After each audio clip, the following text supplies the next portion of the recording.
Hi friends, ಎಲ್ಲರಿಗೂ ಸುಸ್ವಾಗತ. ಇವತ್ತು ನಾನು ಮುಂಬೈ ಸ್ಪೆಷಲ್ ತವಾ ಚಿಕನ್ ಮಾಡ್ತಾಯಿದ್ದೀನಿ.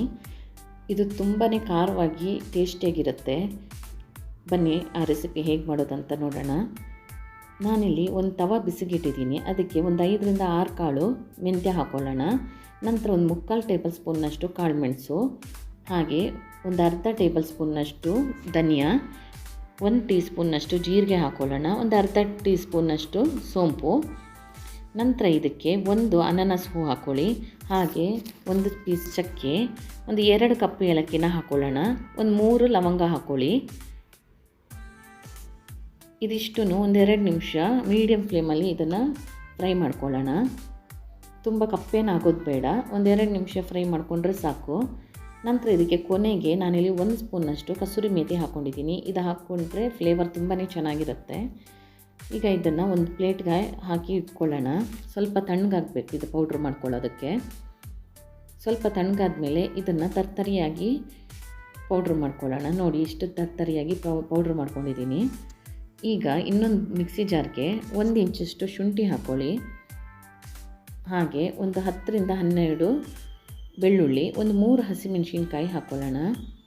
ಇದಿಷ್ಟನ್ನು ತರ್ತರಿಯಾಗಿ ಗ್ರೈಂಡ್ ಮಾಡ್ಕೋಬೇಕು, ಪೇಸ್ಟ್ ಮಾಡ್ಕೊಳ್ಬಾರ್ದು, ತರ್ತರಿಯಾಗೇ ಇರಬೇಕು. ಈಗ ಒಂದು ಬೌಲ್ ತಗೊಂಡು ಅದಕ್ಕೆ ಒಂದು 3/4 kg ಚಿಕನ್ ಹಾಕ್ಕೊಂಡಿದ್ದೀನಿ. ಈಗ ನಾವು ಪೇಸ್ಟ್ ಮಾಡಿ ಇಟ್ಕೊಂಡಿದ್ದೀವಲ್ಲ ತರ್ತರಿಯಾಗಿ, ಅದನ್ನು ಹಾಕ್ಕೊಳ್ಳೋಣ. ಇದಕ್ಕೆ ಮೆಣಸು ಮತ್ತು ಶುಂಠಿ ಬೆಳ್ಳುಳ್ಳಿದು ಇದನ್ನು ಹಾಕ್ಕೊಂಡು ಸ್ವಲ್ಪ ಇದಕ್ಕೆ ಒಂದು 2 ಟೀ ಸ್ಪೂನ್ನಷ್ಟು ಅಚ್ಚ ಖಾರದ ಪುಡಿ ಹಾಕ್ಕೊಳ್ಳಿ. ನಂತರ 1 ಸ್ಪೂನಷ್ಟು ಎಣ್ಣೆ ಹಾಕ್ಕೊಳ್ಳೋಣ, ಹಾಗೆ 1 ಟೀ ಸ್ಪೂನ್ನಷ್ಟು ಉಪ್ಪು ಹಾಕ್ಕೊಂಡು ಇದನ್ನು ಚೆನ್ನಾಗಿ ಮಿಕ್ಸ್ ಮಾಡ್ಕೋಬೇಕು. ಒಂದು ಅರ್ಧ ಟೀ ಸ್ಪೂನ್ನಷ್ಟು ಹಾಗೆ ಅರಿಶಿನ ಪೌಡ್ರ್ ಹಾಕ್ಕೊಳ್ಳಿ. ಇದನ್ನೆಲ್ಲ ಹಾಕ್ಕೊಂಡು ಚೆನ್ನಾಗಿ ಮಿಕ್ಸ್ ಮಾಡ್ಕೊಳ್ಳೋಣ. ಒಂದು 5 ನಿಮಿಷ ಇದನ್ನು ಪಕ್ಕಕ್ಕೆ ಇಟ್ಕೊಳ್ಳಿ. ಹಾಗೆ ಒಂದು ಪ್ಯಾನ್ಗೆ ಒಂದು 3 ಟೇಬಲ್ ಸ್ಪೂನಷ್ಟು ಎಣ್ಣೆ ಹಾಕ್ಕೊಳ್ಳೋಣ ಚಿಕನ್ ಫ್ರೈ ಮಾಡ್ಕೊಳ್ಳೋದಕ್ಕೆ. ಈಗ ನಾವು ಕಲಸಿಟ್ಟಿದ್ವಲ್ಲ ಚಿಕನ್ನ, ಅದನ್ನು ಪೂರ್ತಿ ನಾನು ಹಾಕ್ಕೊಳ್ತಾ ಇದ್ದೀನಿ. ಚಿಕನ್ನ ಒಂದೇ ಸಲಕ್ಕೆ ಪಕ್ಕದಲ್ಲಿ ಜಾಗ ಮಾಡಿಕೊಂಡು ಇದನ್ನು ಇಟ್ಕೊಂಡು ಬರೋಣ.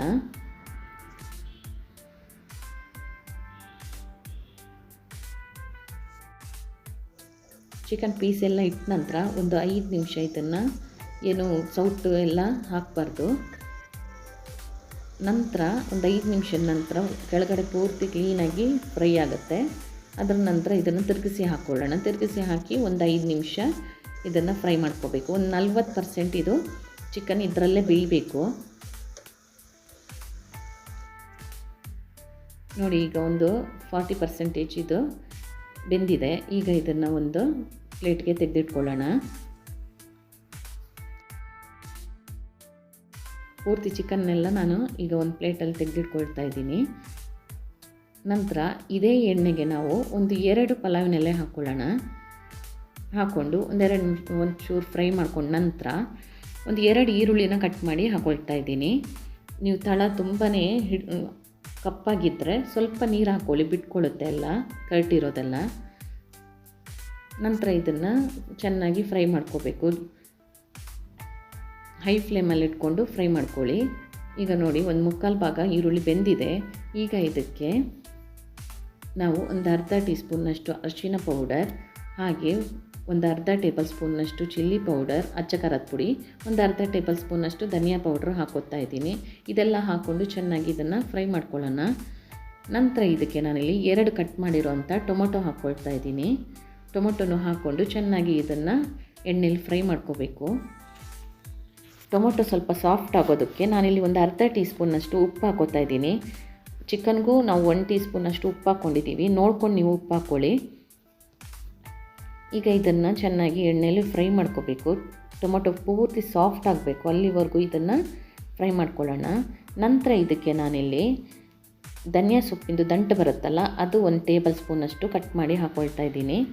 ಇದು ಫ್ಲೇವರ್ ಚೆನ್ನಾಗಿರುತ್ತೆ ಧನಿಯಾ ಸೊಪ್ಪಿನ ದಂಟು ಹಾಕ್ಕೊಂಡ್ರೆ. ಚೆನ್ನಾಗಿ ಇದನ್ನು ಒಂದು ಸಲ ಮಿಕ್ಸ್ ಮಾಡ್ಕೊಳ್ಳಿ. ನಂತರ ನಾವು ಮೊದಲೇ ಫ್ರೈ ಮಾಡಿ ಇಟ್ಕೊಂಡಿದ್ವಲ್ಲ ಚಿಕನ್, ಅದನ್ನು ಹಾಕ್ಕೊಳ್ಳೋಣ.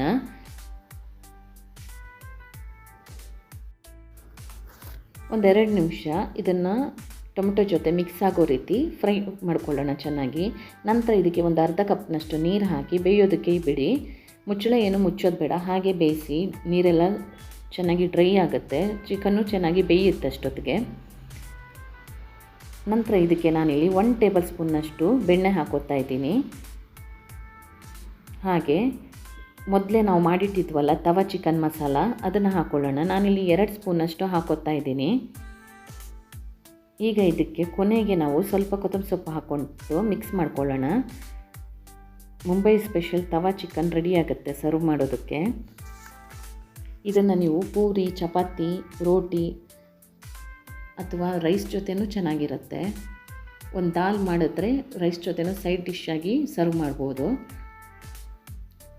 ಈ ರೆಸಿಪಿ ನಿಮ್ಗೆ ಇಷ್ಟ ಆಗಿದೆ ಅಂತ ಹೇಳಿ ತಿಳ್ಕೊಂಡಿದ್ದೀನಿ. ಈ ರೆಸಿಪಿ ನಿಮಗೆ ಇಷ್ಟ ಆಗಿದ್ದಲ್ಲಿ ಲೈಕ್ ಮಾಡಿ, ಹಾಗೆ ನಮ್ಮ ಚಾನಲ್ನ ಸಬ್ಸ್ಕ್ರೈಬ್ ಮಾಡಿ.